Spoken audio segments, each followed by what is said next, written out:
with liberty and justice for all. Let us remain standing for a moment of silence and think about our servicemen and women serving our country around the globe. Thank you.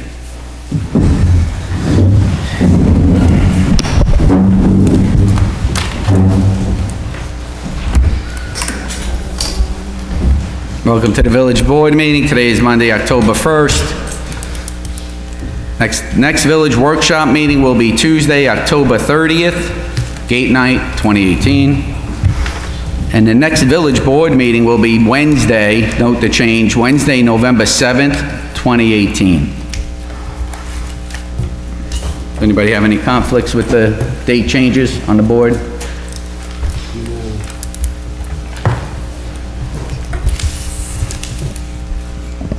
It is now 7:08. I would like to make a motion to open the public hearing to consider a local law to define permitted uses of pods and/or dumpsters here in the village of Suffern.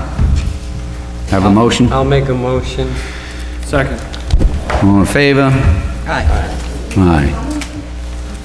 Yes, comment on the use? Yes, it's a public hearing. Okay, so I didn't know if your whole table was like going to the law and that's it. No, I'm sorry, that's to open up the public hearing. Gotcha. Yes, and then we're gonna go over the review, the proposals, and then we'll have public comment.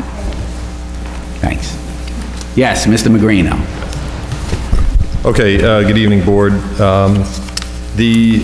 Just apropos of that question, this is really just kind of getting started on this law. The Board will not be prepared to vote on this tonight. This is more to get the Board's input. Myself and Steve Conley and Randy Ortiz, the Building Department, put this together and are kind of presenting it to the Board and want to hear what the Board has to say, hear what the public has to say before anything is finalized. So the plan of action would be to discuss it here tonight and go back, we have a proposal, make whatever changes the Board feels are appropriate. At that time, we would circulate a version that would be, one that to propose to be voted upon in a month. I would assume at the November 7th meeting, we'd circulate that to county planning and get input from them as well as the village planning board. So that's the plan of action in terms of tonight and going forward.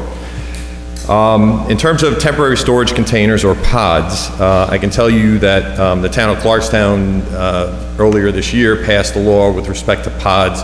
Generally speaking, a pod is probably, it is or would be considered a structure such that it really wouldn't be permitted, frankly, in any event unless you got a permit for it. But it's kind of a strange situation because people sometimes find them useful, even if it is only for a week, to have it on your property, do whatever you want to do with it. However, also, I guess people need it for longer periods of time. So rather than kind of have it out there, and again, the only other municipalities in the county that have addressed this, as far as I can tell, were Clarkstown and recently Orangetown, which I actually worked on myself. And interestingly, each board is different. They can determine, decide to go a little longer in terms of how they're permitted, a little shorter. That's a policy decision for each board. But rather than kind of leave it out there and not have any type of regulation, we felt it was a good idea to have something in there so that village residents who want to use a pod or would find them useful either in renovations or, again, on a temporary basis, can have them, but they're regulated so that the neighborhood is not, affected by basically having a structure on a property that really is only intended to be there for a short time, but be there much longer. But this way, there's some type of control or regulation, at least in what we're proposing. So I'll address the pods in a moment. With respect to, in terms of the length of time, the other issue that will be in here are dumpsters. Now, again, ordinarily, dumpsters are not really addressed in terms of residential properties. If there's a dumpster of any significance on a commercial property, that's usually part of the site plan, and the planning board has reviewed it and decided on a good place for it, and certainly in a commercial property, it's something that's needed for a longer period of time, if not a permanent basis. And again, that's regulated through the planning board with a site plan. Again, it seems that dumpsters, however, are quite useful for homeowners who are doing renovations to their house, or maybe, cleaning out a basement, cleaning out a garage, etc. So we have made a proposal so that, and on both pods and dumpsters, there's a certain period of time where people can have them at a residential spot where really no permit would be necessary. If you're, doing a quick renovation of your kitchen and, it has to be gutted, you have a dumpster for a week or two, as long as it's on and gone, that's fine. It's after those periods of times that the building department would get involved. So, getting into the nuts and bolts, there's a definition of a dumpster, which I really won't get into, but generally it's a receptacle designed to be brought and taken away by a truck or as a trailer, or a bin that a garbage truck lifts and empties into a hopper and lowers on the spot. So we're not talking about a large garbage can, but a dumpster in the traditional sense. Temporary storage container, again, is something, a receptacle or a device commonly used for the storage of personal property, includes but not limited to a pod, which is the commercial name, I guess, at least one commercial carrier. In terms of pods, there's a definition in terms of the size, that the maximum size that you can have. They would have to be located in a spot a minimum of 5 feet from any side or rear property line. In no instance can they be located in a person's front yard, other than in a driveway, and sometimes that gets confused. There's certain laws in effect, or code sections that say you can't be in your front yard, when the intention was meaning on your front lawn, basically. With this, it's specifically saying, okay, you can have one of these in your driveway, again, on a temporary basis, which is typically where you see them, and I don't think you want to see them in a person's front yard. For the pod, what we have proposed based on our discussions here and with the mayor and some of the board members was that a permit would be required for the placement of a pod, a temporary storage container, after being in place for a total of more than 14 days in any 180-day period. The reason it's worded like that, somebody might have a pod for a week, this week, have it taken out 2 weeks from now, or 2 months from now, let's say, they want to do something again, they have another pod, that additional 7 days counts. That's 2 weeks within the 180-day time period. Whether it's 2 weeks consecutive or 2 weeks within that 180-day time period, the next level kicks in, and that basically says that a permit would be required after that initial 2 weeks. What we have proposed right now, that 2 weeks is up, again, whether consecutive or not, the 2 weeks is up, you can get a permit, you go to the building department. If you meet all the requirements, you can have a pod for an additional 30 days.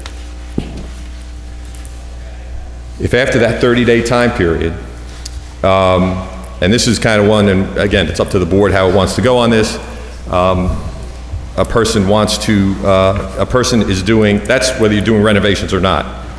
We put a provision in there, this has come up again when I dealt with this in another municipality, about, well, what if somebody's doing a renovation, or maybe there's a fire at their house and they need, temporary storage, and they're doing work.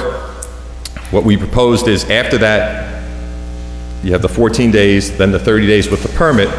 The next, you could get a permit for an additional 30 days, provided you have a valid and existing building permit for construction. So you'd have a total of basically 60 days with a permit, or a total of 74 days that you could have one of these pods. Again, I've discussed with some of the board members, policy-wise, it's a decision for them, and, obviously hearing from the public in terms of what the public wants to see. But I can tell you, in another municipality, they actually wanted it a longer period of time, maybe to encourage construction or for whatever reason. But in terms of the time periods, that's a policy decision for this board. The second, and I'll try to go a little faster, is on dumpsters. And it's very similar. A dumpster is defined. We're saying they shall not have a capacity greater than 30 yards, and I'll have Steve Connolly talk about that in terms of size and what that means. And anyone with a dumpster with a capacity of 2 yards or greater, this applies to. Again, 5 feet from the line, shall not be in the front yard except a driveway. It can be in a driveway. And they must be properly maintained or emptied or replaced when capacity has been reached. A permit is required after it's been in place for 14 days. So again, going back to what I said earlier, you're doing a quick renovation or you're doing a clean out, you have 14 days, quote unquote, for free. You don't have to go to the building department, you get it, you do your work. You still have to abide by the code in terms of what's there, but you don't have to get a permit for it. So again, somebody can have it on their property, do what they have to do, and as long as it's gone in 2 weeks, you're covered. If you wanted to stay longer than 2 weeks, you would have to get a permit. And as we currently have it, the permit would authorize an additional 90 days. Again, policy-wise, that's a decision for the board. Again, sometimes people need it for cleaning out, whatever. You want to cut that down, it can be cut down. One change that we made, and this may be different than the last version I was discussing previously, and this is based upon building department's current practice, and that would be that no permit would be required for placement of a dumpster, provided it's placed in accordance with a properly issued building permit for construction or demolition activities at the property, and again, in accordance with all of the other requirements of having a dumpster. So in that respect, it is, the current practice is if you have a building permit, correct me if I'm wrong, if you have a building permit, a dumpster is permitted, okay. So that would not change. This would really address the situations where somebody wants a dumpster, again, just for a clean out, something that they don't need a building permit for, they can get 14 plus 90. So 2 issues you have to decide on building permit on dumpster is, are you okay with 14 plus 90? Do you want to make that a different number? And again, whether it's 30 or less, whatever the number is, and whether or not you're okay with keeping the current practice of a dumpster for the length of the time that you have a building permit, or you want to limit that as well. So that's where we're at. Okay, then. I have a question in regards to, and maybe the building department can answer it. We're going to have to review all the time, the allocated times, but in the instance that we had here in the village with one particular residence and the dumpster and not having any required markings on it, should there be required markings on the ownership of the dumpster and or the pod, I guess? Can we? I think, yes, it probably should be, and I know we did not discuss that, but it's a valid point, so we know who to contact if we have to contact someone. I think that's something that could be added to. Or would that be on the permit itself? It certainly could be added to the permit application, sure. That's if they abided by the local code and got a permit. If they didn't get a permit and they didn't have the markings on the container, I believe it's common practice, or I believe most of them are, yeah. except for the one we encountered? Except for the one, yes. Yeah. Okay, that's something to consider for, I think that's something that we could work on with Rob, yeah. okay, and then what is your input in regards to the time frame on this temporary storage containers as the building inspector? As we discussed in the meeting we had, I think these numbers are good, but again, it's up to you and the board, whatever they decide, that's what we have to abide by. Okay. Same as for the dumpsters? Yes. Do you see any issues with enforcement without having a permit for the first 14 days? No. Okay. No, I think Randy, Mike, myself, Joe, any of us can see it and enforce it, so. Just thinking if it would become an enforcement issue if someone didn't apply for the permit and we didn't know when the dumpster arrived or was delivered. That would possibly be a problem. It would just be kind of, an observation that we saw it, we noted it. I know, Randy and Mike do a lot of patrolling in the evenings and whatnot, and if they saw it, okay, they could document as of this date, so Right. we know from there on what it is. Okay. Want to address one or two of those? Yes. In terms of, actually, Randy brought something to my attention. Yeah, it would be my recommendation that whatever permit there is, either for the pod or the dumpster, that it have on there who's the supplier. Again, whether it's labeled or not, but we want to know who the supplier is. and the way I've worded it in terms of a violation, anybody who places it or permits a dumpster to be situated in violation of this section is subject to, penalty. So arguably, you could send a notice to remedy to whoever placed the dumpster and say, hey, you have to get it out of there if it's in violation of the code, and say you have to get it out of there or you'd be subject to penalty under this. So it would be on the person who placed it and not the homeowner? No. Oh. It's on the homeowner. Okay. But what I'm saying, if we have that information, I think in the past we had difficulty knowing who it was because they weren't marked or not. If you come in after the 2 weeks and get the permit, then we would be able to it has some teeth in terms of being able to go after somebody who does it in violation. The other issue is the 2 weeks. Again, one of the reasons why, and we had this discussion a little bit of not getting a permit right away, is for the homeowner who just wants to do something quickly and in terms of the government getting involved too soon, maybe if they're doing it a week or two, look, if it comes in on day one, you miss a couple of days maybe, it's only 2 weeks. The other issue is if they are getting a permit, you could say, hey, show me proof of when this was delivered. Then we know.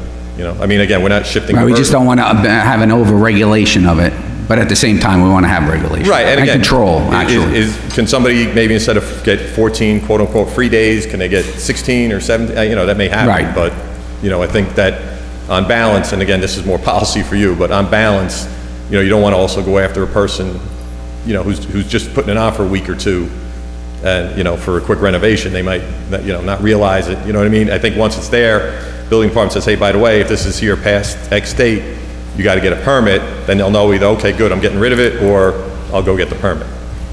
Can I make a couple of observations? Because obviously, when it comes to things like this, as we all know, it's all related to enforcement and the ability to enforce. So one of my concerns is that it's not clear that the homeowner has to be the applicant. I think that ought to be clear. Because you could have a situation where, the way this is written, that a Jersey, carting company is the applicant, and then you try to enforce the remedy provisions, not easy to do against someone whose business is in Jersey. So I think the homeowner ought to sign on it. On number 6, in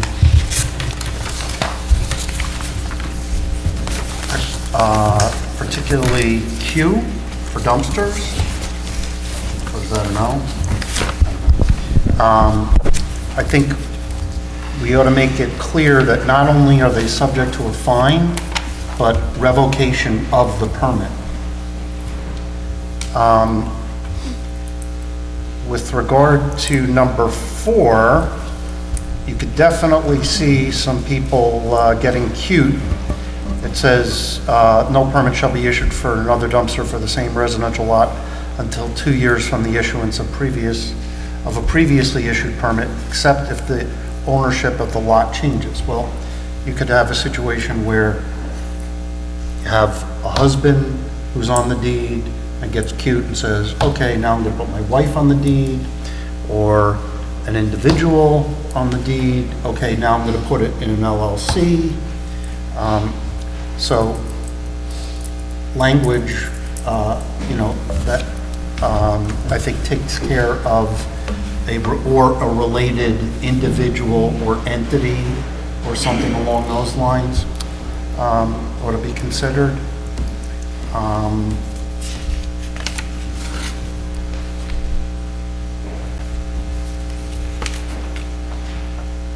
And in speaking to the Department of Health, I think he's done a nice job in defining what can be put in dumpsters, but they've advised me that sometimes people turn dumpsters into storage, extra storage space as opposed to actually throwing away trash and debris and then just put a tarp on top.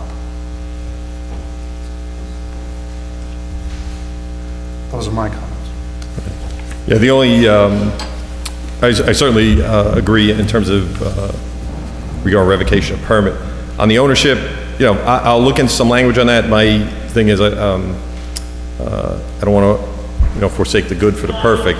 If somebody's going to be changing the deed to get a dumpster, you know, let them have it, is my attitude. But I don't know that they'll get to that level of changing the deed for dumpster. So I'll see if I can work the language on it. But to me, that's not as concerning as the revocation language you suggested, and the homeowner language.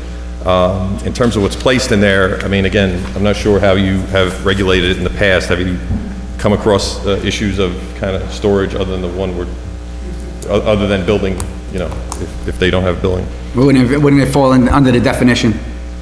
Wouldn't it fall under the definition of dumpster, the use itself, and not as a storage facility? Right, we could add that.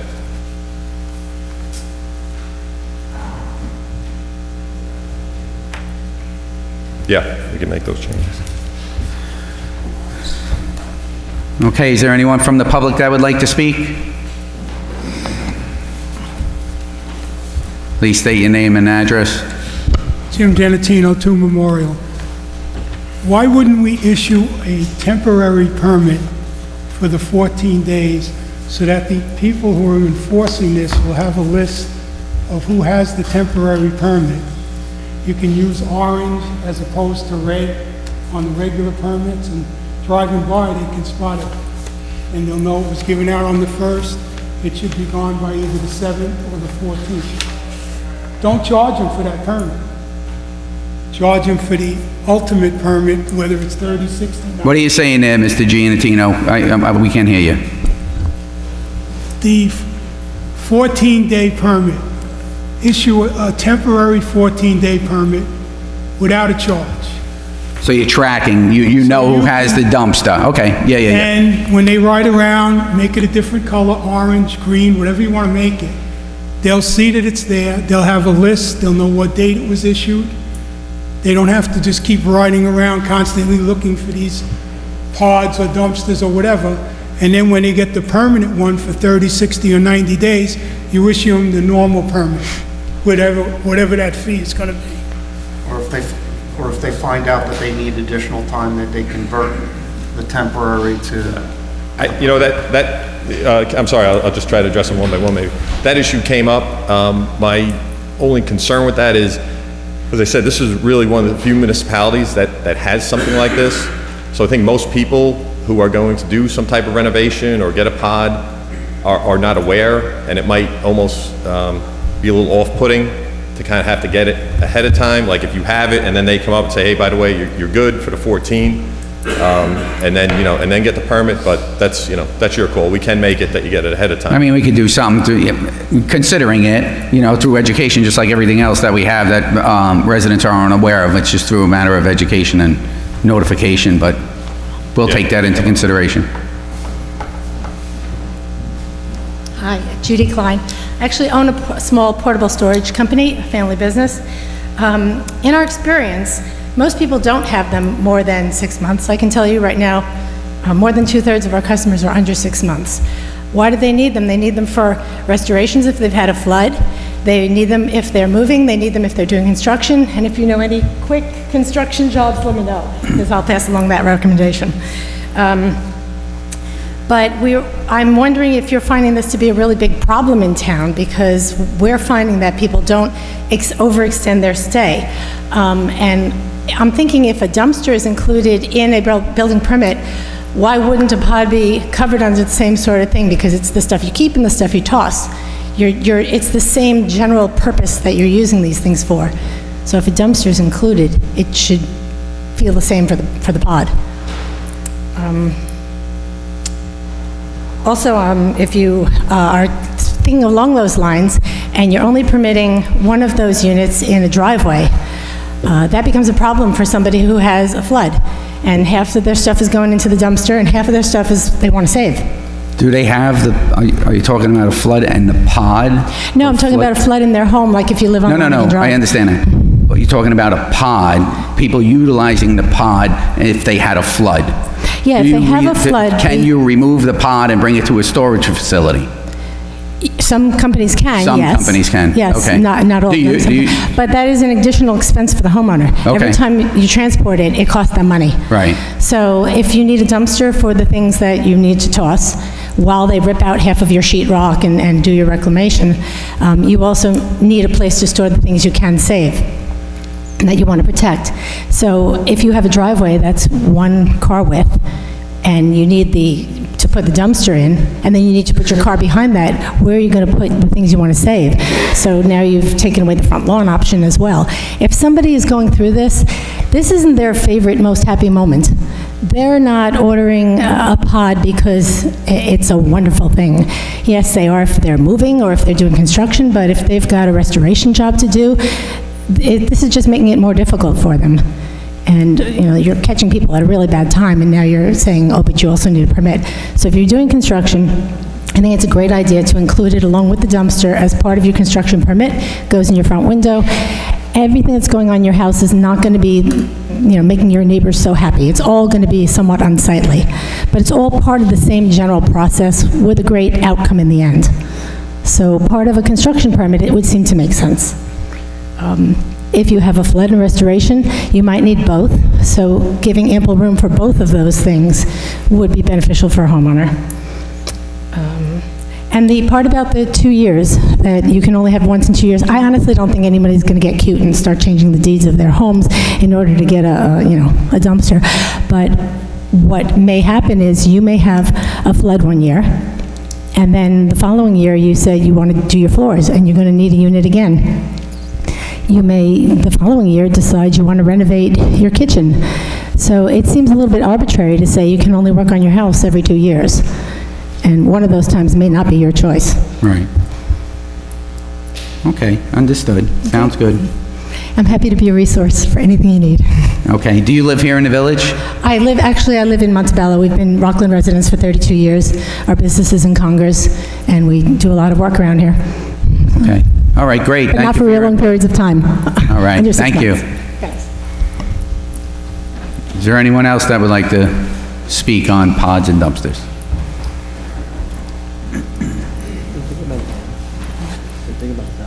Michael Curley, 84 Orange Avenue. The reality of why we're doing this is because we had a problem with one gentleman, I think it was on Hillside. That's the reality why this is all being talked about, okay? So instead of harassing all those hundreds and thousands of people who've always been good to this community, all right? Why don't we do it based on the fact that once the village is notified of it, if it's a nuisance that a neighbor tells or even a code enforcer tells, once we're notified of it, you do it from the 14 days and the 6 months, all right? Because there could be someone just regular, like the young lady was saying here about doing different things, and if they're not aggravating or hurting the neighborhood, it's not a bad thing. But there was someone in this community who didn't treat his neighbors fairly. But most people treat their neighbors fairly. So don't make everyone pay because of one man who didn't treat everyone fairly. So I just say, once the village is notified, so if a neighbor sees it, and they see the pod, they see it's going to be a problem, they notify the village, then the village, you put it in the law that way, then the village at that point gives them the 14 days or the 6 months, once it becomes a nuisance. But in all the years I've been living here, there could have been one other problem way back when, but this is not a constant problem in the village of Suffern. Thank you. Thank you.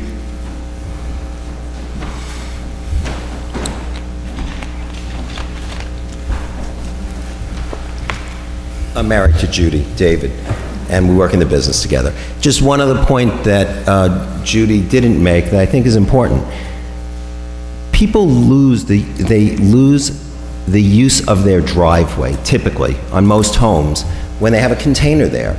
So our average customer does not want to keep the container for a day longer than they need to. Like, when they're done, we get a call and they'll say, can you pick it up tomorrow? And if we say, our schedule's booked for 3 days, the typical response is, can you please get it as soon as you can? They don't really want to keep it. If there's this perception, and there might be some violators, I'm not saying, some of our customers have had them longer, but typically, the average consumer does not want to keep a container longer in their driveway than they need to because they can't use their driveway fully. they have 2, 3 cars, they're parking in the street, all that. So, I mean, that's all part of the issue that you should factor in. I think most people really don't want them other than the need. Great, okay, thank you. Anyone else? We make a motion to continue the public hearing till Wednesday, November 7th. Well, I need some guidance from you on how you want me to How to proceed? propose it or change it or leave it. The board is I going to don't know. have to review the proposals in front of us, and they'll submit changes. That's fine, okay. So we'll put it on for the November. Put it on for, Right. We may not be able to vote, on just letting the public know, we need 30. Listening to what I'm listening to, it might not be the worst idea to continue it without date and re-advertise. We could do that, it's not the end of the world. I mean, if you want to give the date now, November Because 7th, and then we can You still continue have it. 30 days for the GML once the final draft is completed. all right, Right, so that- now what are you recommending? Continue without date Continue without specific? date, or either continue without date and then we put it on again, or if you want to continue it to the 7th, and then, But then we may have to Continue it again. continue it again. yeah. Let's do that. So we'll continue our public hearing November 7th at 7:05. Do I have a motion? Motion. Have a second? Second. All in favor? Aye, motion. Okay, thank you. Thank you.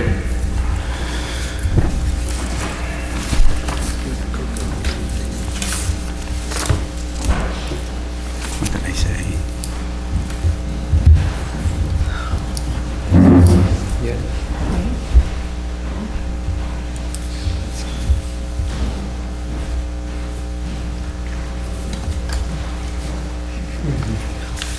It's now 7:40. I'd like to make a motion to open a public hearing to propose local law to establish school zone signage on Suffern Place at Aqua Dural Basan. Do I have a motion?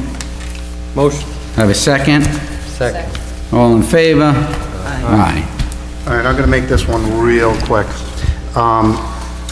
Since we had the workshop meeting, I've spoken with Chief Osborne, and in order to come up with a proper local law,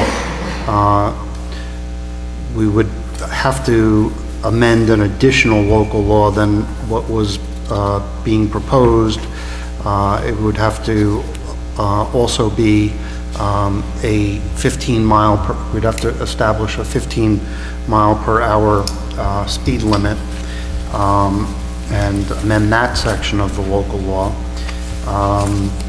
And the chief is in contact with the school to make sure that they have all their proper approval, not just approvals, school, what's it called? Beds. It's a basic educational data system number of the school. It's called a bed form, and it's further required as any established other school. Right.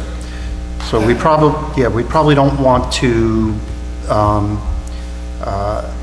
move forward until that's been established as well, to make certain that we're not validating something that may not have all the permits that are required. So, ask that we, that you consider a motion to continue that public hearing till November 7th, 2018 at 7:10 at Village Hall. I have a motion to continue the public hearing November 7th, 7:10 PM. I have a motion? Motion. Second? Second. All in favor? Aye. Aye, continued. Thank you. Dan, who's going to check on that state requirement? I've been working with Clerk on that. Okay. Was there anybody else here this evening that did want to say anything? there's nothing to actually say because there's no local law before us. Okay, Mr. Kraushaar. Okay, a proposition will be appearing on the ballot for the general election, specifically related to a amendment to the service award program for active volunteer firefighters. We refer to that as LoSAP. Right now, we limit the availability of, or the eligibility for firefighters to receive service credits for only up to 25 years. The proposition on the ballot would be to extend that to 30 years. And there's also what we call a grandfather provision, because it wouldn't become effective until January of 2019. So anyone who's already in their 25th year, the proposition proposes that they don't lose that 26th year. So that has been submitted to the Board of Elections and should be on the ballot. We have another resolution before you tonight that also relates to volunteer firefighters' benefits. And if you want to read it, I'll read it. You can read it. Okay. You're doing good. Oh, thank you. A resolution to extend coverage under the New York State Volunteer Firefighters Benefits Law to authorize village firefighters who participate in county special teams. The sum and substance of this local law is we share services, and if Village of Suffern firefighters go out and help other municipalities to respond to hazmat, technical rescue. We want to make sure that they're covered under our laws. So this proposes, and it also would cover, and the other municipalities who respond to our firefighters would do the same for their firefighters responding to incidents in our village. So do we have a motion to approve that the board extends coverage under the New York State Volunteer Firefighters Benefits Law to authorize active volunteer village firefighters when such firefighters participate in Rockland County special teams, hazmat, and/or technical rescue team activities? I make a motion. Do I have a second? Second. All in favor? Aye. Aye, motion passes. Just so you know that the proposition, the first proposition for the referendum will be on the ballot in November during the general election to increase that service award from 25 to 30 years. That encourages the volunteers to stay active within the fire department, and at the same time, it's a defined benefit upon their retirement. It's just a win for the fire department and here for the village to encourage that volunteerism that we have. Keep that in mind. Okay. Okay. Next resolution relates to something that the board may want to consider. Even if this resolution were to pass, they don't ultimately have to act on it. But as you've all read, Town of Rampo seems to be selling off properties that it owns throughout the town. And they own some property known as the quarry site in the village. So this resolution would, if adopted, authorize the Board of Trustees to seek a proposal from Beckman Appraisers as to the cost of appraising the quarry site, which is, as I said, owned by the town of Rampo, and it's 3 separate tax lots, which are listed within the resolution. And once we receive the appraisal, you can then decide whether or not to act on it in any form or fashion that you wish. Okay. So just to speak to it a little bit further, is that as the village, I think we need to really take a closer look at all the properties that are out, and there aren't many properties that are out there in the village, to ensure Suffern's future, to preserve the quality of life in Suffern, and to be in full control of the boundaries of our village without the town, without the town influence, put it that way.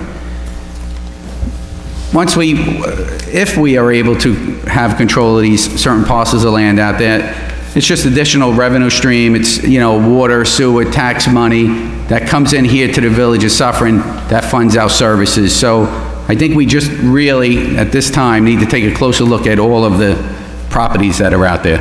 We'll fall in line with a potential review of our master plan and lead us in a direction that Suffern needs to go into the future. So I have the resolution here seeking a proposal from Beckman Appraisers to appraise the town of Rampo quarry site located within the village of Suffern. Do I have a motion? Motion. Sure.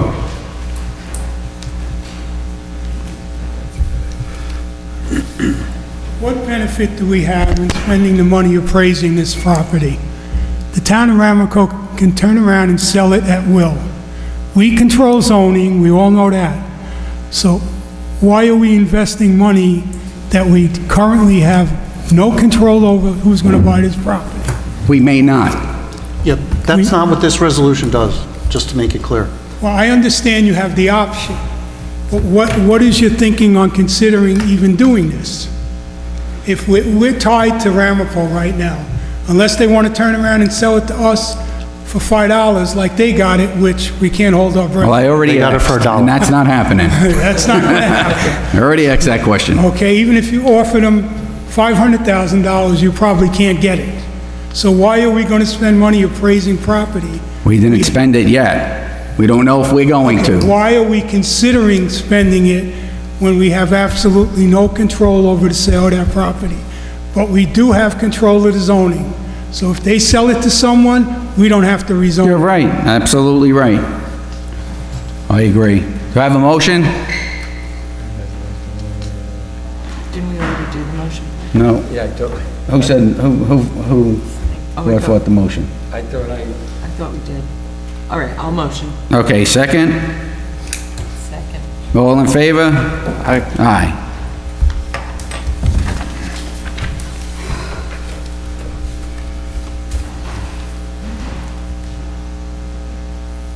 Do you remember that?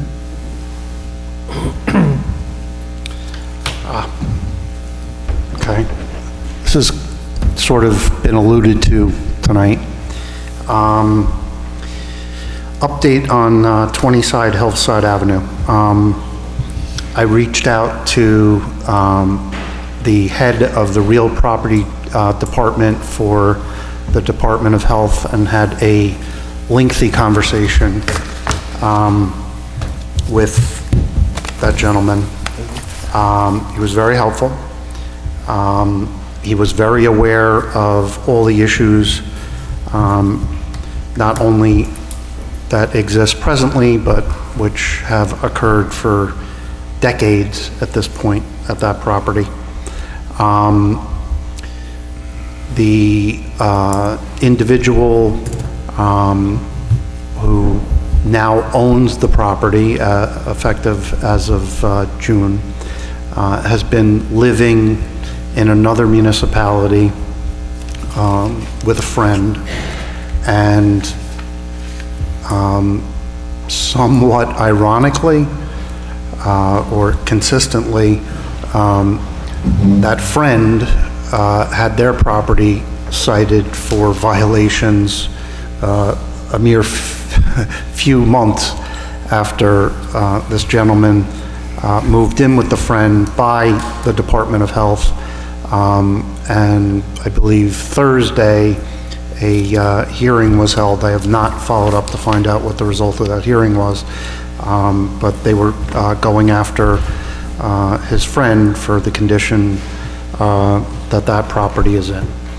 I've explained to him that the individual who owns the property has been cited entering the house even though he's not supposed to, that there is still an effective judicial order that the home is uninhabitable and that he is not to enter it, that they changed the locks, that they were going to go, that he was personally going to go to the house and add additional stronger locks and more locks throughout the house, and that they were going to be bringing a different type of enforcement action now that he knows that he's the owner of the house, which could result in tremendous fines,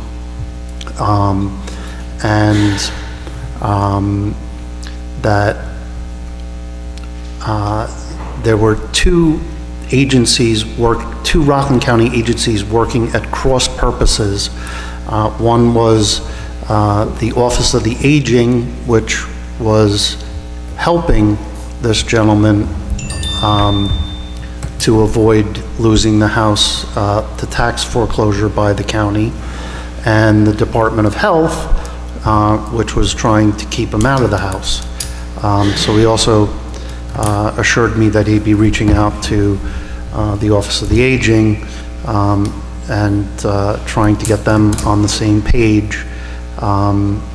As far as he was aware, the taxes have still not been paid. That's real estate taxes that have gone unpaid. I think we for took at least 2 years. some additional action also. Is that correct? From the building department, from code enforcement? Just so we know that we're following up with all the different agencies here in the, in the county, including the health department as. Yeah, I mean, on our end, we've reposted the property. Right. Basically the same exact scenario as the last time. The property's posted. If it's not cleaned up in very short order, it's going to, I would say by next week, he's going to get a court appearance ticket to go in next month, or this month, into court. Right. And then we're going to work with the attorney, with Robert, and get another order, if you guys want us to do that, cleanup order. Okay, And so it's been back- posted and again in violation. Yeah. So, Okay. Going through the whole process over again. All right, good, thank you. I just want to skip to the fire department real quick. I know they have drill tonight. I'm sorry about that. Chief Ortiz. Ryan Ortiz, Battalion Chief, Suffern Fire Department. Update, everything's good. How about Matt DeLeo? Matt DeLeo, oh, I was gonna get to that. Oh, I'm sorry, I thought that was your whole report. This is my first time here. The other You're doing good. The other two chiefs couldn't make it. Like to ask the board to approve Matt DeLeo as a member of the Suffern Hook and Ladder. So I have a motion here to approve over 18 member Matt DeLeo as a member of the Suffern Hook and Ladder Company #1. Do I have a motion? Motion. Do I have a second? Second. All in favor? Aye. Aye. Tell him we said thank you and welcome to the Hook and Ladder. I will tell him. All right. Have a great night. Thank you, Chief. Everyone. Next, we have a presentation by Ms. Andrea Kakuro of the Hudson Link. He's in the host company. He's in the host company, but he's a chief. So he's department level. Hello. Wait, where is it? I feel like I'm on Shark Tank. Where is it, at the very end? You're redoing it? Thank you very much. Shark Tank.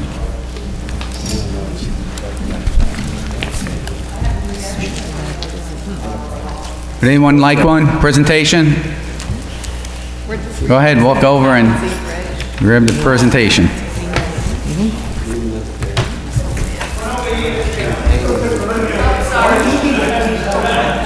He needs one.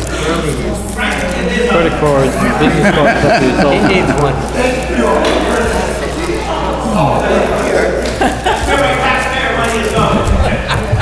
I hope they have more seats on the bus than they do bags. Oh. I can bring more bags, my apologies. This is the biggest crowd I've had, so, sorry. Okay, so the Hudson Link is replacing the Tappan Zee Express starting October 29th. If you could just, I'm sorry, can you just, yeah. Okay, is that better? Yes. Okay. So who is Transdev? Transdev is the largest provider of multiple modes of transportation in North America. We operate in over 200 communities in the United States and globally, provide over 200 million passenger trips annually. We service New Orleans, parts of the Bay Area, Cincinnati, Denver, Boston, and Nassau County in New York. We have an unrelenting commitment to an uncompromising safety. We offer state-of-the-art innovations in mobility. We have high standards to passenger experience. So for example, we do this thing called Mystery Shopper, where we have people ride the bus and they evaluate the route, how long it took them, how good the bus driver was, if they were friendly. We believe in harnessing technology to drive performance and to deliver consistent quality. So, amenities and improvements. The buses are state-of-the-art, which include clever devices and GPS on every bus. The ability for dispatchers to track buses in real time and respond to service disruptions. Seamless Wi-Fi from bus shelters to the bus. USB chargers at every seat. There will be bike racks also in front of each bus. The buses will have a dedicated bus lane on the new Governor Mario M. Cuomo Bridge. Transit signal priority at intersections to speed up the buses. We also have a new Go mobile app where the passengers can purchase tickets and transfers, track and view their bus in real time, plan their trip from start to finish, view service alerts, save their most used routes, and connect to other regional transportation. Routes and schedules. There will be a new express service from Lot J to Terrytown. The new hours of operations, they start at 4 a.m. and that they end at 11:45 p.m. Transfers and connection points to other transit operators. Service 7 days a week. And there's a little chart that shows you that we added more buses during the off-peak. Pricing and payment options. A single ride goes down to $2.75. Transfers are $1. There are special pricing for seniors, children under 40 inches, college students, up the hill past in Tarrytown. There's a really steep hill when you go to the Metro North train station there. Payment options include the Go mobile app, ticketing vending machines, cash on board, and the Metro North Uni-Ticket. It's ADA accessible, meaning buses can kneel or tilt closer to the curb. Ramps to bridge between the bus and the curb. Wheelchair securement areas. Priority seating and certified personal care assistants do ride free. The system is launching, and in the next few weeks, you'll see ambassadors at all the different stops showing people how the app is used, sharing all the new routes, showing them that they can track their bus on their smartphone. We're also connecting with villages, sending out newsletters, asking people to put our ads on the Facebook page. We're trying to get out to the community as much as we can.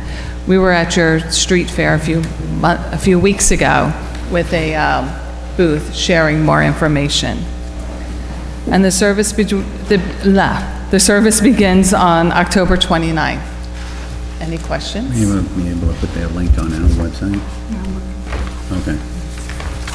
Okay, thank you. Oh, it sounds great. Thank you very much. We've noticed the new bus shelter that we were up there admiring it today with the handicap accessible ramps and the new cement platform and Yeah, it's we're looking really good. excited. I think it's really going to help bring more people up here, especially that New Jersey Transit also cut a lot of the scheduling to Suffern, from what I understand. Yes. So, And the hopefully bike, this will the give bike people racks on the bus will be, that's great. Okay, great, thank you very much.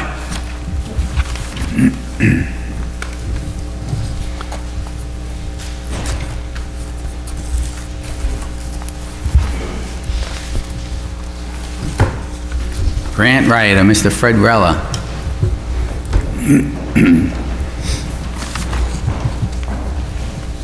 Good evening, Board. Just before I update you on grants, I just want to comment on the great 9/11 Eagle Scout project out front here. I think that really is a very nice job that was done. I don't know what Eagle Scout it was, but I know the DPW was very active in that, as I saw you with a shovel and The auger. dirty that day, yeah, and it was like 100 degrees. Yeah. So, That was a great project. And it really did make the 9/11 memorial more desirable looking. yeah. So, parking lot B, the parking lot across from the post office, we want to repave that, and the estimated cost to repave it is $175,000. So, we put in a CDBG grant, and we were awarded $70,250 for that project, as I spoke about at the last meeting. So that's a shortfall of about $115,000 or so. So, no, $105,000. So I've been working with Ellen Jaffe's office, and I put in for what's called a multimodal grant. And it looks like, I was hoping to have confirmation that we were going tonight to tell you that we have it. But I can't officially say that, but it looks very good, and hopefully in the next week, we'll get the definitive written word that we've been able to fully cover the cost of that with a grant. So that's good. October 10th, I have to go to an all-day mandatory training session at the county for next year's application for the CDBG project. And tonight, the mayor and Mr. Janito signed the grant paperwork for the DASNY grant, where we're going to get reimbursed $250,000 for the digestive boiler project, replacement project at the DBW wastewater treatment plant. So that's good news. So that's the report. That's great, that $250,000 for the digester boiler. Perfect. Thank you, Fred. I know it takes a lot of time, but pays off in the end. This working? No? Oh, there we go. Thank you, Fred. Chief Osborne. Thank you, Mayor. Thank you, Board. Just have some update items. Nothing to vote on tonight, which is nice for all of us, right? Easy. Just going to be a quick update of our activity of things in September, some things coming up in October. In the month of September, we had 539 police blotters and calls for service. Our vehicle and traffic enforcement summonses about 14% from this time compared to last time, the same exact time, which is good amount of proactive activity on the officers' parts. We'll be working on some commercial vehicle enforcement, some additional in the near future. The last one did get rained out just for safety. We didn't want to put the officers with heavy trucks and getting underneath them and climbing under, so we'll be setting up another one. Due to that, we are now doing car seat installations. Sergeant Gina here, And one of the things we're going to do, I just want to invite you guys down October 20th. We're going to have multiple agencies coming down to the ball field for our first responder day. Multiple and numerous agencies have responded already that they're going to be there. And thanks, I want to thank Mike, free barbecue from Curly's Corner. We have a lot of other things we're giving away that day for the community. And one of the things we're going to do is do a car seat check that day, just to check. You can pull up. Piermont is sending us 2 officers as well to help out Jimmy to make sure that we have enough so when people pull in, we can check it. If it's not safe, we just got a grant Lieutenant Lachlan put in for. Just found out we got it to buy additional car seats. So if a car seat's broken, we can replace it with a good one. And people that can't afford them, that come up, we're going to give them a car seat for their child. Great. So that's all grant stuff, Mayor, which is awesome. That's right. So that's going great. Our Dale hockey season is going awesome. We have several teams, and I have 4 department members, which is the most I've ever had coach at one time. I have Lieutenant Lachlan, Sergeant Gina, Officers York, and Officer Billy Osborne. They're all our coaches volunteering this year. We have a dare dance this Friday night. We have several staff have volunteered for it, and numerous community members have asked me if they can help out, so we're gonna have a great turnout Friday night.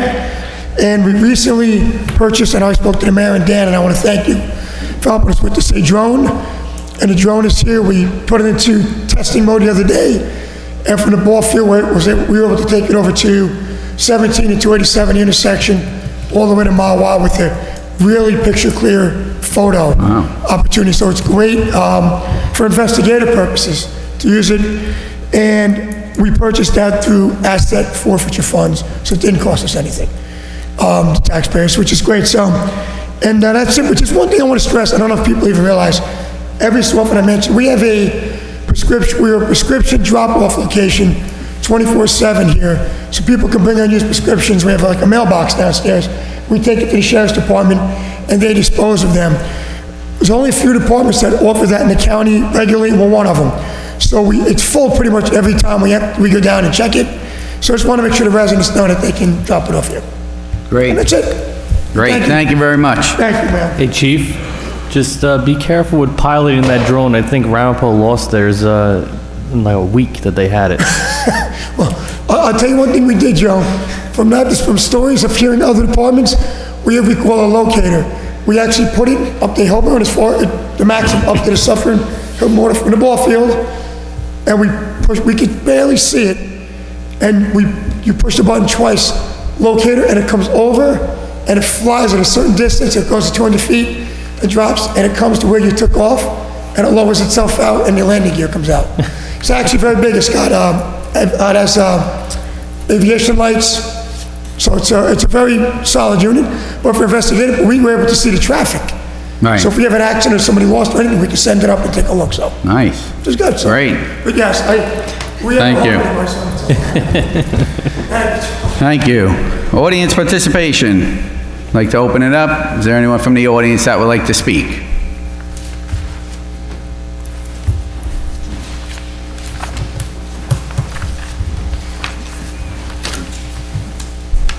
Hi, Paul Gerard, 2 Cross Street.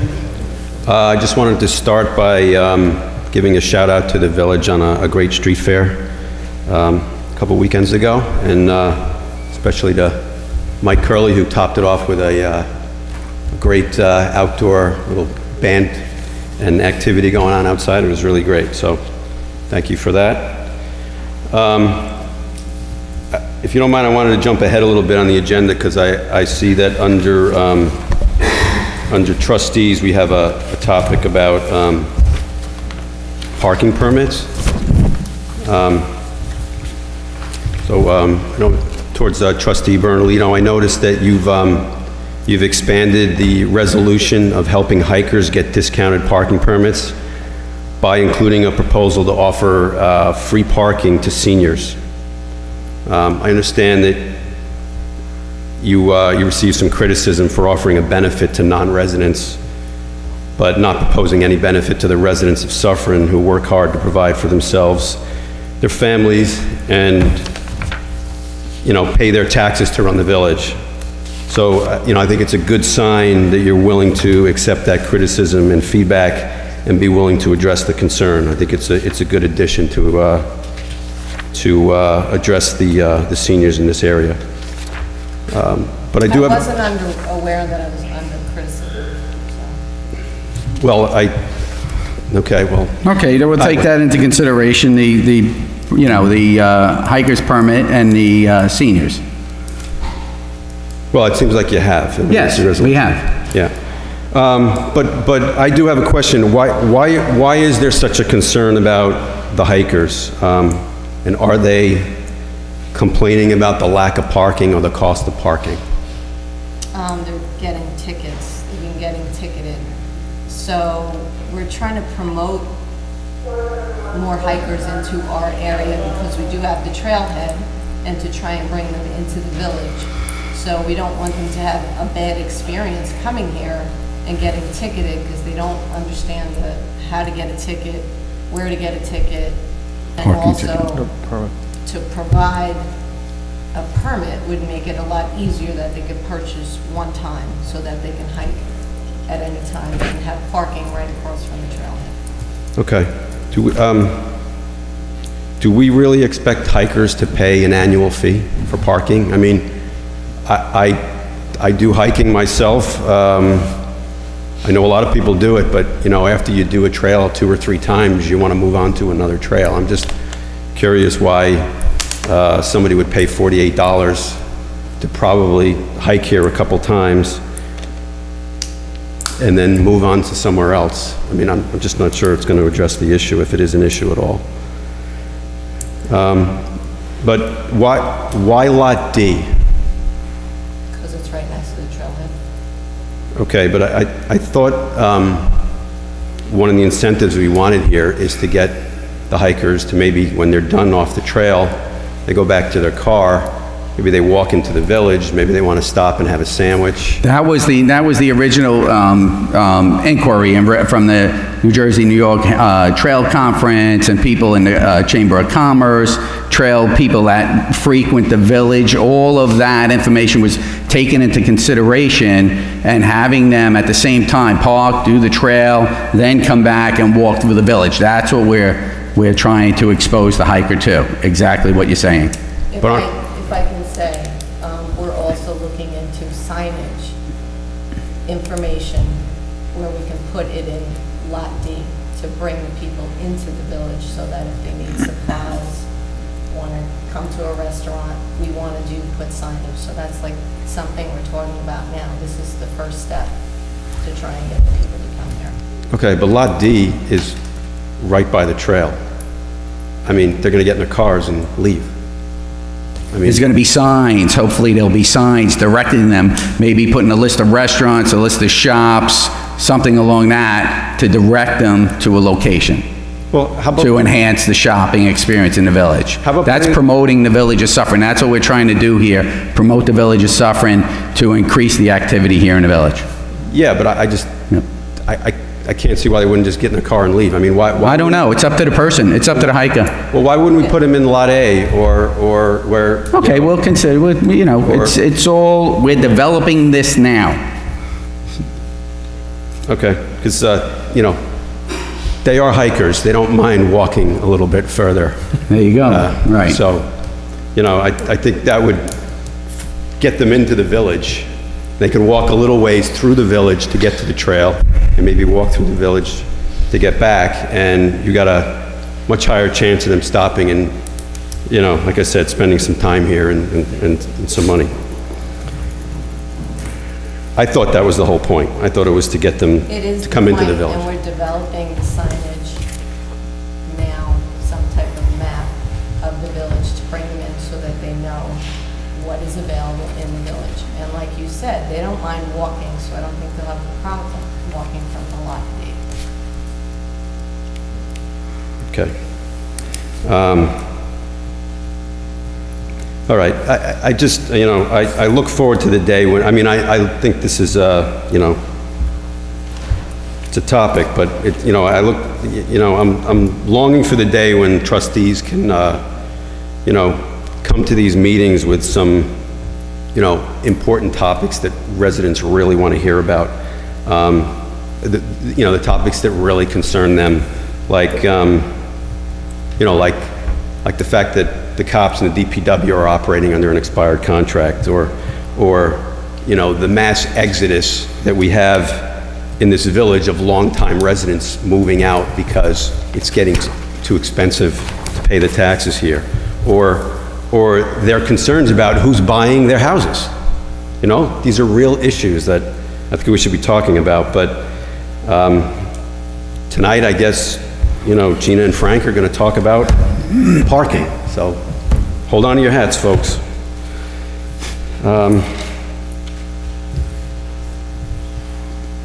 Joe, I notice you don't really ever have any agenda topics. In fact, I think we're lucky if we ever see you here at all. It's funny because, you know, I'm not the only one that notices it, but, you know, people are even starting to give you a nickname. I don't know if you know what it is, but it's... I don't think this is a place for the campaign, Paul. I think that, you know, the pulpit there is for the good of the village, and not to launch a campaign with this upcoming election season. So if we should just move on to the business that you want to talk about. Okay, well, no, I do want to talk about this because I'm a resident. Okay, but let's continue. Well, I'm getting to the point. The point is that I'm a resident. Yep. And residents pay to have trustees on the board, and we expect the trustees to make a contribution to the village. But Joe Russo barely shows up to these meetings. And, you know, I actually went back because I was hearing this nickname, No Show Joe, is what people are starting to say around town. And so I went back and looked at some of the past meetings. I don't know if anybody's old enough to remember Warner Wolf, sportscaster, but he used to say, let's go to the videotape. Well, I went to the videotape, and I was just looking back at Joe's attendance record at board meetings this year. So January 10th board meeting, absent. February 5th, he was here. February 20th, special meeting, absent. March 5th, board meeting, absent. March 27th, special meeting, absent. May 7th, absent. July, absent. September, absent. So, Mr. Russo, why is it that you always have something better to do than be here? It's not that I have something better to do. Last month, September, I was sick. I was also away for the July meeting. The special meetings that occur during the day, I work full-time, so I can't attend the special meetings that happen during the day. I am available in the afternoons and in the evenings. Okay, so you were away in July, so like I said, you had something better to do. Obviously, work, yeah, that's something better to do, I hear you, but then, you know, why are you running again? I mean, it seems to be... Like I said, this isn't the time to talk about an election campaign, which you're launching. We understand your concerns, and they'll be addressed. I mean, that's what you're using the pulpit for. That's obviously what you're using the pulpit for. I'm sorry. Well, I just like to see our trustees make an effort. Absolutely. You're 100% right. And I don't see the effort. Okay. You know, I'm a resident here. I think for, you know, the past 4.5 years I've been coming here, I've been pretty much here at almost every meeting. And I go to workshops, I go to zoning meetings. I have more to say than any of these trustees ever have to say. And, you know, as a resident, you know, that really bothers me. Okay? And, you know, Mr. Mayor, I mean, you left this seat vacant for 6 months. Okay? And I just laid out how Joe's seat's been vacant for... Like I said, Mr. Gerard, you're launching a campaign here. Let's move on with the agenda. My point is that... You can talk to me after the meeting. You put these people on the board to just clog up a seat and not have somebody that really wants to make an important contribution to the board. I believe Mr. Russo likes to make important contributions through his volunteerism in the fire department and through everything else Joe does behind the scenes here. Absolutely. But not on the Each and every one of them serve a purpose here on this board and for the village. But not on the Their heart is in the village. We're not launching a campaign here. Okay, well, yeah.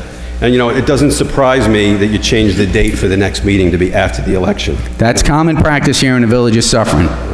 This morning's agenda had it for Monday, so I guess it's common when you... Mr. Gerard, I'm going to... people like me come up here and express concerns about how we're not getting enough out of our board. Excuse me, I'm just going to correct you. The change of the meeting date was at the workshop meeting last week. Well, That's what we I went on the changed. website today and I printed out the agenda and it said Monday the 5th. Okay. Thank you. Who's next? Anyone else? Who's under attack next week? Jim Janatino, 2 Memorial. Once again, I'm going to ask, has our labor lawyer Lance Klein met with the PBA or the CSEA? This is only 3 months in a row I've asked these questions. They have met. Excuse me? They have met. They have met with the In union? the past. I'm sorry? Yeah. I said the They last... actually changed PBA attorneys. So we're in the midst of doing it, to answer your Well, I would think question. so. After 29 months, you should have been Yep. deep into the midst. Now, on this parking, I have no problem with giving hikers somewhere to park at a fairly reasonable price. But I too agree, why not in the B lot? It's a Saturday or a Sunday. There's no commuters in those lots. In the B lot? During the week, the permit is, it's free on the weekends. It's open for them to park on the weekends. It's during the week. Who's when gonna park, hikers- who's gonna hike during the week unless they're on vacation? People do, that we've had people complain, they got ticketed. Well, I would still put them in the heart of the village. They can walk through and see all the restaurants, they can see all the stores, instead of hoping that they're gonna read the sign, because we've had signs in the past directing people to the different businesses. And I don't think it was too successful. It may have helped a little bit, but you need them to walk the street. If you want them to do business and see this village, the outskirts, they're going to see the top of the thruway. That's all they're going to see. These restaurants need customers during the week, excuse me, during the week especially. They do fairly well on the weekends, but they need them during the week, and they need people to know what's here. A sign is a sign. Oh, Joe's Restaurant is 2 blocks down on the right. Let them look at the windows, look at the restaurants. It's inviting. Some of these places really look nice, and a lot of them are fixing up to look even better. Put them in the village. You want them here? Invite them into the heart of the village. One other thing. I'm a veteran, Ed's a veteran, Frank's a veteran. We have veterans sitting out here. The light on this 50-foot flagpole has been out for 3 months. Somebody, when you drive in and out, look either to the left or the right. We don't pay for that light, just like we don't pay for that flag. Call the company up and tell them they need to fix the light.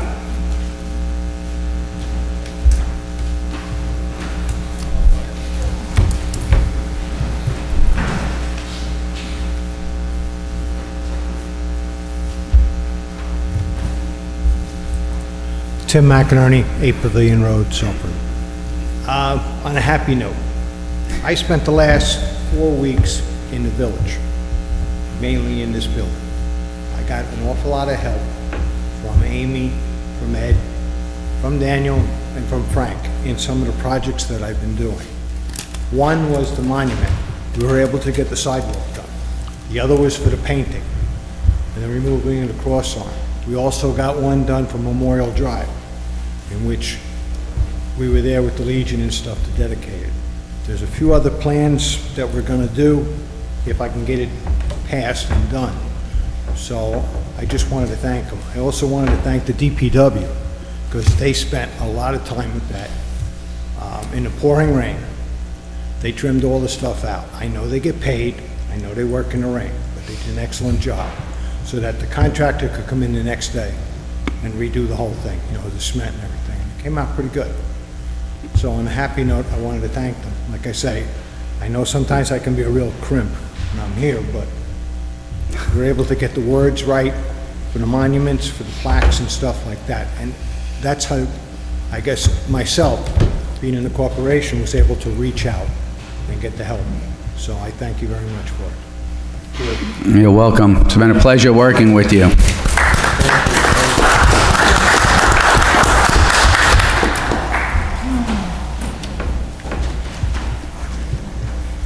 Michael Curley, 84 Orange Avenue, and I'm not running for political office, okay? I guess one of the things I got as I was listening tonight is all over the town of Ramapo, we see these illegal schools popping up all the time.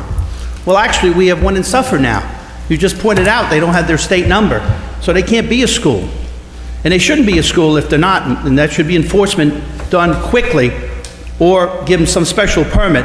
Because if you do it for one, you're going to have to do it for all, number one. Now, I don't know if they have their zoning permits, if they have their building permits. I don't know anything else. It's a pretty new topic to me. I didn't even know. They do have the permits, the CO, and the operational for a school. They don't have I believe they don't have the BEDS permit. Correct. Okay. Well, That's something we just found out. Well, before they got that, before I can serve liquor now, I have to get a state liquor license. There you before go. you can give me permission to do what permits do. So we messed up there some way, all right? So I would go back and look at that, okay? Because schools popping up in a village could be a serious problem, okay? Back to another issue talked about with the quarry. I'd like to make it a little clearer what's going on with the quarry. The town of Ramapo owns the quarry, and I don't know if you know, years ago I had foiled request, there was a contract between the Goldsteins and the town of Ramapo for them to buy that property, okay? I don't know if that contract still exists. Does it still exist? Well, physically it exists. It physically exists, it exists, all right, okay? We're not talking about a tree fall in the woods and nobody sees it, all right? So it exists. We don't believe it's an enforceable contract. You don't think is it? Does Ramapo think it's an enforceable contract? I don't know. It's a contract with them in Ramapo, not with us in Ramapo. So if they say it's an enforceable contract, and Ramapo says it's an enforceable contract, you can trust me, it's an enforceable contract, if those are the two parties involved in it, number one. Number two, okay, because it just, on this alone, as you say, we want to do, to see what the property is worth, there should be a little more understanding on what's going on with the property. The town, as I said, the town of Ramapo owns the property, okay? But we have the building rights to it. I'm sorry, I apologize. We have the zoning rights to it. So anyone that coming in would be limited. But what has happened since, the town of Ramapo, because of their money troubles, is looking to sell different properties in the town. But there's been more than one people that have approached the town of Ramapo to buy this property. Now, this information I have is not through the village of Suffern. It's other people I know through the county and wherever else. Also, at the same time, Ed Day has contacted a builder to maybe put housing on that property. So, what you're assuming to do, or I hope what you're assuming to do, is to try to buy that property and then sell it to the builder separately and hopefully make that to taxpayers' money, okay? Because years ago, as I recall, and this for information purposes only, the Goldstein was claiming he had about $2 million into it. Even though we all know the town of Ramapo got it for nothing, they still have had services and they're looking for money. So it's a multi-million-dollar property to purchase. So unless and I'm not saying don't. I've been proactive on this. I've had discussions on this. I've even had discussion on this in Novartis that we should go ahead and buy property, subdivide it, but only with limited uses that we think are good. So I assume you're following what my suggestion was, and I appreciate that. Yes. Okay? And I thank you, all right? But just have in place how we're going to subdivide and who's going to get it, so we can do a switch, and not taxpayers don't get hurt, and we can make millions of dollars by doing this. But I just want to make it clear. But just to go and say, hey, we're going to go see what this property worth, there's a little more backing to it, and I think the people have a right to know. Thank you for your time. Thank you. Is there anyone else from the public?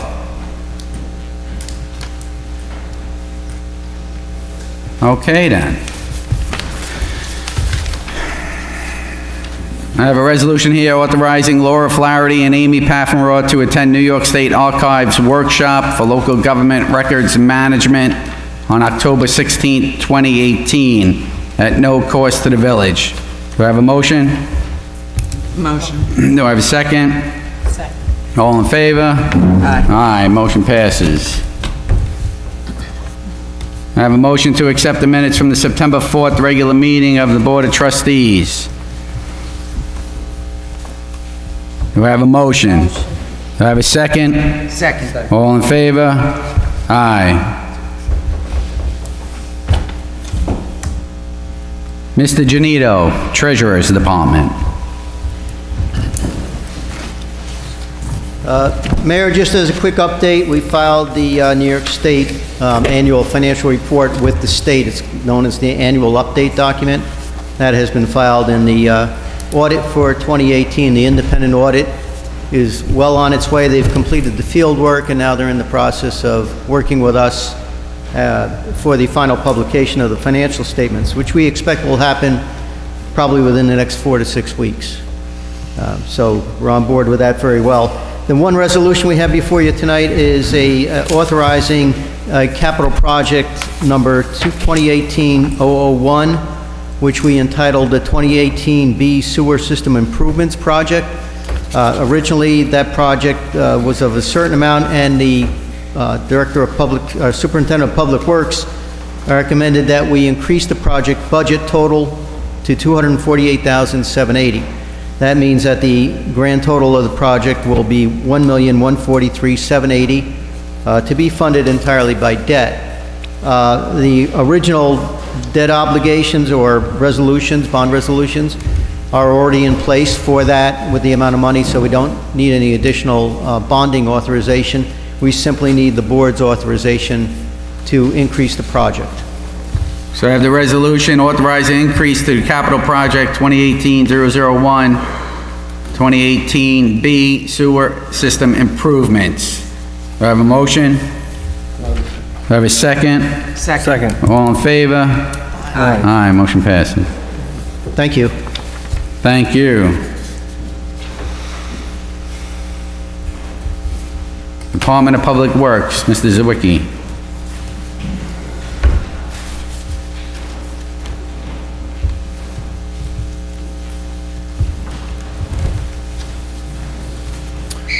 Good evening, Board.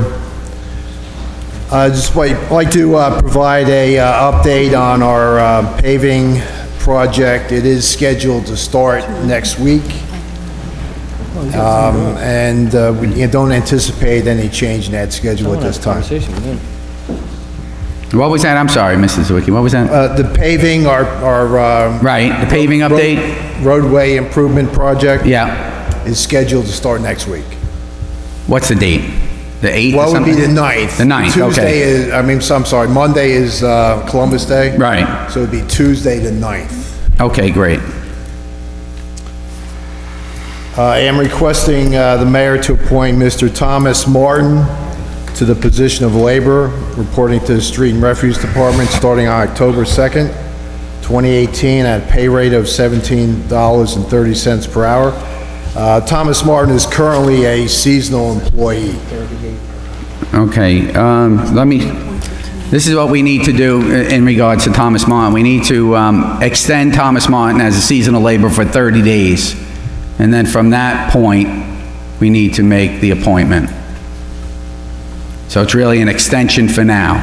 Okay, last month we extended him from 90 to 120 Right. days. Right. So you're suggesting go to 150? Is that what you're saying? Yeah, right, an additional 30 days. We need to establish another position in the laborer, as a laborer. So I have a resolution here extending Thomas Martin as a seasonal laborer, 30 days through November 11th. Do I have a motion? Motion. Do I have a second? Second. All in favor? Aye, motion passes. I am requesting authorization to attend the Southeast New York Stormwater Conference on October 18th, 2018 in Beacon, New York, at a cost of $150. So I have the resolution authorizing Charles Zawicki to attend the Southeast New York Stormwater Conference, October 18th in Beacon, New York. Do I have a motion? Second? Second. All in favor? Motion passes. Thank you.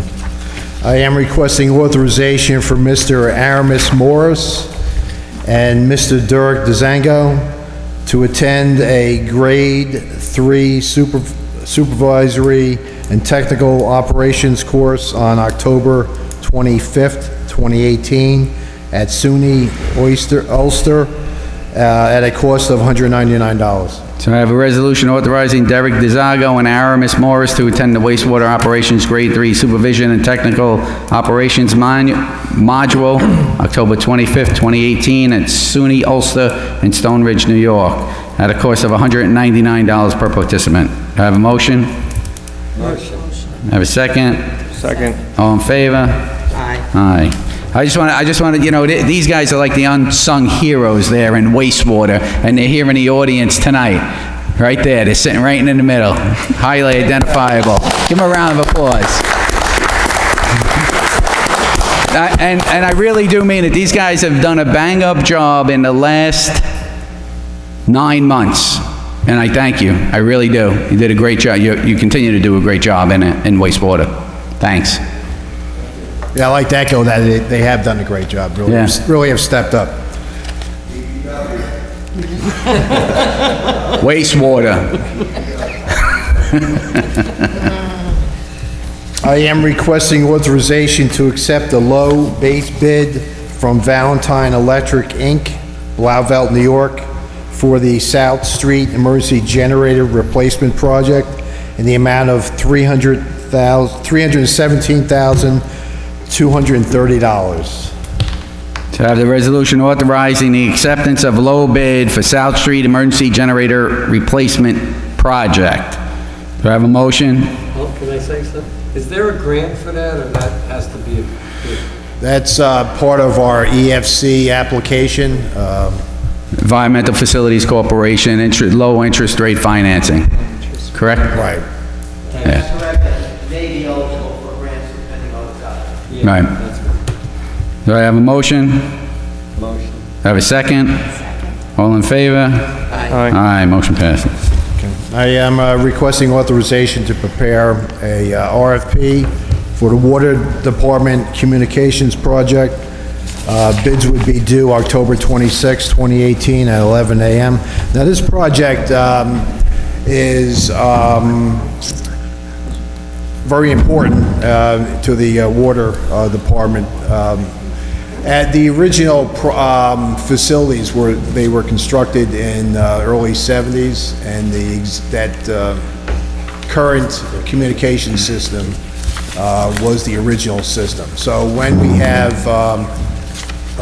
have wet, moist days, we have increased problems in communication between the water tanks, our pump stations, and our communication system. So I think we just want to, with this particular resolution, I think we need to fall in line with the actual way that we're moving forward with capital projects, with the presentation to the Capital Projects Committee, with an assigned number that we need to have. We also need to have that the specification documents and procedures for the project fall in line legally. So I think we just have to review this and put it together in a more structured way, and then we'll move forward on this particular project. I understand the importance, but let's work through it, and then we'll revisit it.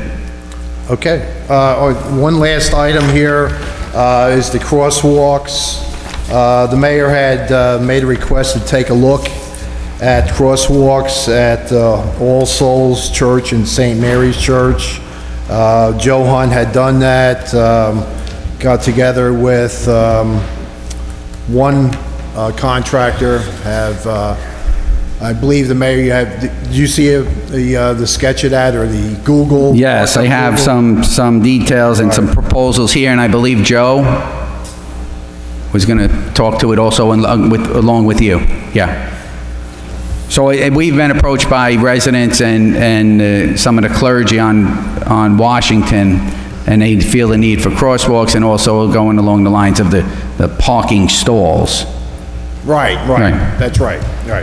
So that, we have we only have one proposal from one contractor at this point.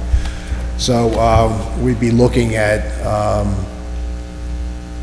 we'd have to search out and get other proposals. Yes, let's work at that. I'm going to share this information with the board, and then we'll see how we move forward with the line striping and the crosswalks. I know it was DOT. Joe, can you speak to the points of the crosswalk and the DOT and the ability to make the crosswalk?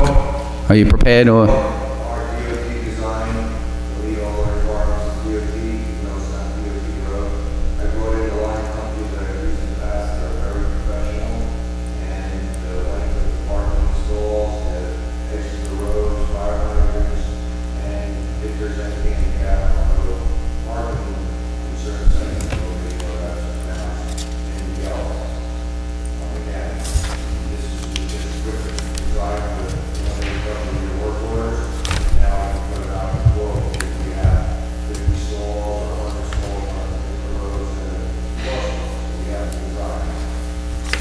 Okay, let's continue to work on that and see if we can get a couple more proposals. Yes. And we'll move forward. Okay, that's it for me, thanks. Thank you. I have, since Kathy is not with us this evening, I have the quick rec update. Stop me if anybody's interested, because I'm not going to read all of them. Yoga for beginners. Ed? That'll be on October 1st. You missed it. You missed it. Nutrition workshop tomorrow. Clifford Theater Fall Walking Club Wednesdays at 10 a.m. through October. Artie Time, the Dare Dance. Suffern FD Car Show Sunday. This Sunday, October 7th, 10:30 on Washington Avenue. Monday, Village Hall is closed. Lead is Friday night, October 12th. Halloween window painting, Saturday, October 13th, 10 a.m. throughout the village. Right, Elaine? All right. Dodgeball at Young Life, with Young Life, that's Tuesday. Hudson Valley Humane Society fundraiser, Friday, October 19th. Wise Beginning Craft Fair, Sunday, October 21st, the Community Center. Suffern High School Cheer Tricky Tray, Thursday, October 25th at 7. That's good to come out and support the high school cheer team. Zumba and smoothies. Ed's in. Okay, that's Saturday, October 27th, 10 a.m. The Halloween parade is Sunday, October 28th, 2 p.m., Lafayette Avenue. Broadway show, Pretty Woman, Saturday, November 3rd, all sold out, sorry. And the Clifford Theater performance of Broadway Jukebox, Friday, November 16th, 7 p.m., Village Auditorium. Any questions? The audience is dwindling. Okay, next up is Gina Bertolino, trustee. Okay, my resolution is to authorize the Suffern Chamber of Commerce to hold the second annual Crawloween Bar Crawl, Friday, October 26th, 2018 at 8:30 p.m. It's unfortunate that Mr. Gerard did not share that resolution with all of you, but I have worked very hard to bring people into this village to come to our restaurants and hopefully continue to come now that they have been here, and it's been a great success. So I just wanted to let that be heard. And we appreciate all the work that you're doing and working closely with the chamber and trying to develop that economic development to bring it here into the village. That's our goal, is to showcase the village, bring people here. We'll find a parking spot for them. Yep. We will get a parking spot in one of the lots where they'll be able to walk to the trail and also to the restaurants. I mean... Well, the sad thing about it is that there have been so many complaints that it is a pressing issue. The village keeps getting phone calls about why we're not supporting the Suffern Bear Mountain Trail. Yep. So it was flawed thing. So that's what we're working on, and I'm sure we'll work out, you know, the flaws in how we go about doing it, but it will work. Well, So, if I may say, it's just a beginning of trying to take advantage of the push to bring the hikers into the village with the New York-New Jersey Conference Trails. So I'm working closely with them, and this is just a beginning to try and bring them into the village. So there'll be more to come, and people will definitely be coming into the village because of this. Right, this is the catalyst, and Gina's been working not only to establish the parking, but also the bus and the train station are also conduits for which people come in to want to hike. So it's a comprehensive plan. We're hitting all pieces, the parkers and those that use public transportation, funneling through them a path so that they'll see different things along the way. Right. So, well, I'm in contact and been emailing with the New York-New Jersey Conference. So they're going to work closely with me to create some type of signage in the village, and we did talk about it, the train station, at the parking lots, and by the trailhead. So it truly is a beginning. And just talking about parking there, we have here in the village over 1,000 parking spaces of inventory. So it is a big issue. When people think about parking, they're like, oh, it's no big deal, but usually it is a big deal for certain individuals that want parking. You know, either be it hikers, merchants, shoppers, residents, or commuters. It is a big issue. So I have here, we went from... so she did the... So wait, the Which one did you parking do? She has to permit do resolution. Oh, I'm sorry. the Halloween, we didn't get the motion on, The Halloween. Right, okay, that's the first one. So I have a resolution here, so we jumped around. Approving the Suffern Chamber of Commerce event permit application to hold the second annual Crawloween Bar Crawl, Friday, October 26th. Motion. Do I have a second? Second. Do I have any discussion? Chief, I know this is the second event. I believe last year was uneventful, right? We will have an extra officer out there, just be safe, everybody's safety. Right. Great. Okay, all in favor? Aye. Aye, motion passes. Next resolution, authorizing a parking permit category, Suffern Village seniors over age 65, to allow for free daily permit parking at Suffern municipal parking lots to eligible residents. So I have a resolution establishing a daily parking permit category for Village of Suffern seniors over 65. Do I have a motion? Motion. Do I have a second? Second. Okay. On this discussion? That's a daily, they would come every day and ask for that? In other words, it's not a long term. No, it's a daily permit. I believe that they would have to apply for each and every daily. They're not able to come in and say, I want 5 dailies. They have to come in and get 1 daily. So I think that's in recognition of the seniors' contribution here to the village, and I think it's a great thing to acknowledge the seniors in that way. All in favor? Aye. Aye, motion passes. Resolution authorizing a parking permit category, Suffern Trailhead annual parking permit, parking lot D, in the amount of $48, effective June 1st, 2018 to May 31st, 2018. I have the resolution establishing a parking permit category, annual Suffern hiking trailhead parking. Trailhead, at the trailhead, in the D lot, which is across from the trailhead. I have a motion? Motion. Do I have a second? Second. All in favor? Aye. Aye. Motion passes.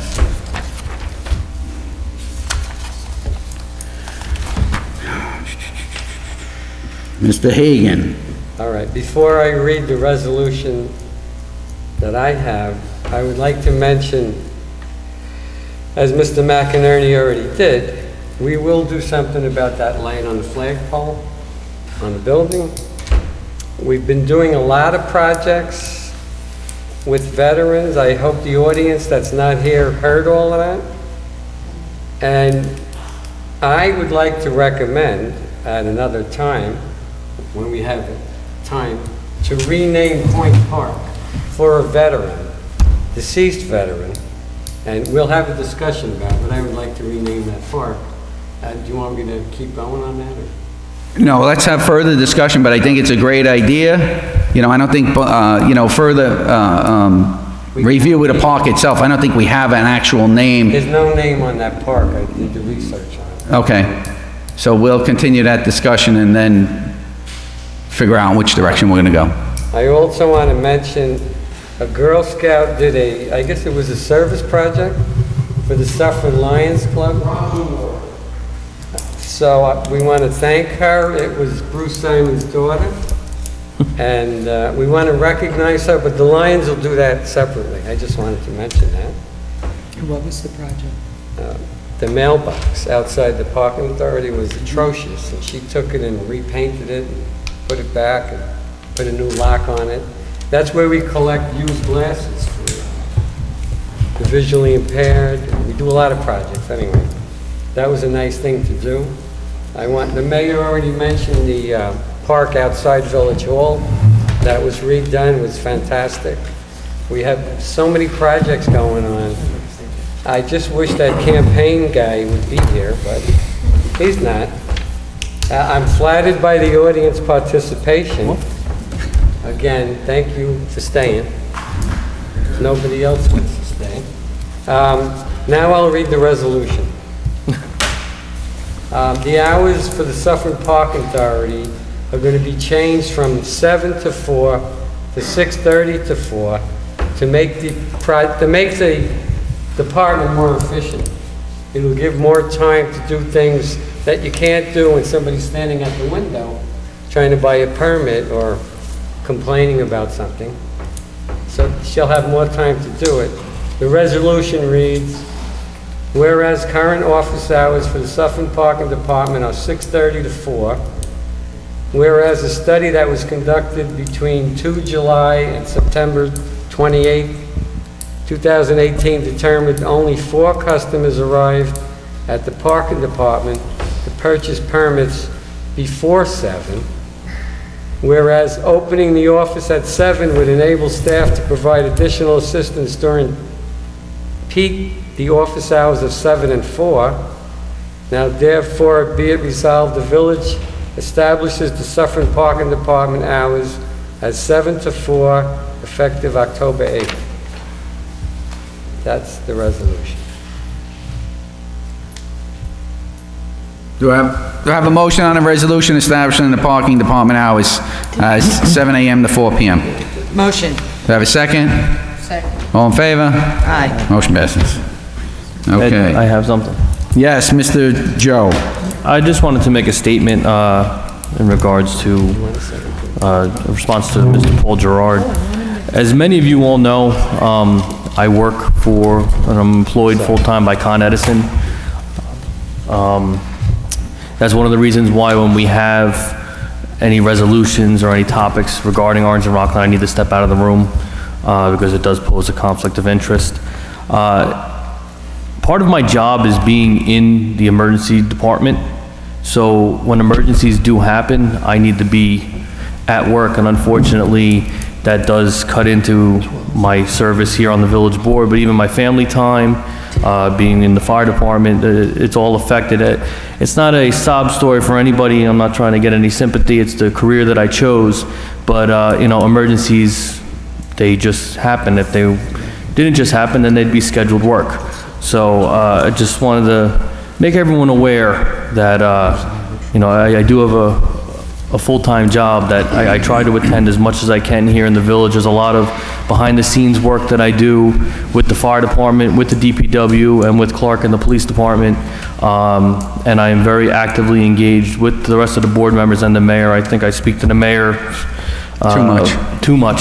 I keep him on the phone for a while just to discuss ideas and plans and thoughts that I had. So I just wanted to make a statement to everybody. So No-Show Joe, I'd never heard of that one. And, I did also go through my notes of the meetings that I missed, and ones that I did miss were because of work. I was away for one day, and I was sick, actually, with 103 fever in September. That's why I wasn't here, unfortunately. So, that's all I got, Ed. No, thank you for making that clear, and you know what, we appreciate your volunteerism here in the Village of Suffern as a lifelong resident, Joe. You have a high level of education in emergency management, which is also helpful here to the Village of Suffern, along with your volunteer and your fire experience. So thank you for all you do, Joe. And I just want to also note, for the March meeting that I was not attended, there is a note that I was video conferenced while I was actually performing storm duty with the March snowstorms in Westchester, so. Okay. Thank you, Joe. No problem, Ed. Last item on the agenda is for resolution authorizing American Needs Fatima Rosary Rally to be held October 13, 2018 at the Virginia Menschner Gazebo. Resolved that the mayor and the Village of Suffern Board of Trustees authorizes the American Needs Fatima Rosary Rally to be held October 13th, 2018 from noon till 3. Do I have a motion? Motion. Have a second? Second. All in favor? Aye. Motion passes. Motion to adjourn? Motion. Second? Second. All in favor? Aye. Aye. Thank you very much. Great job.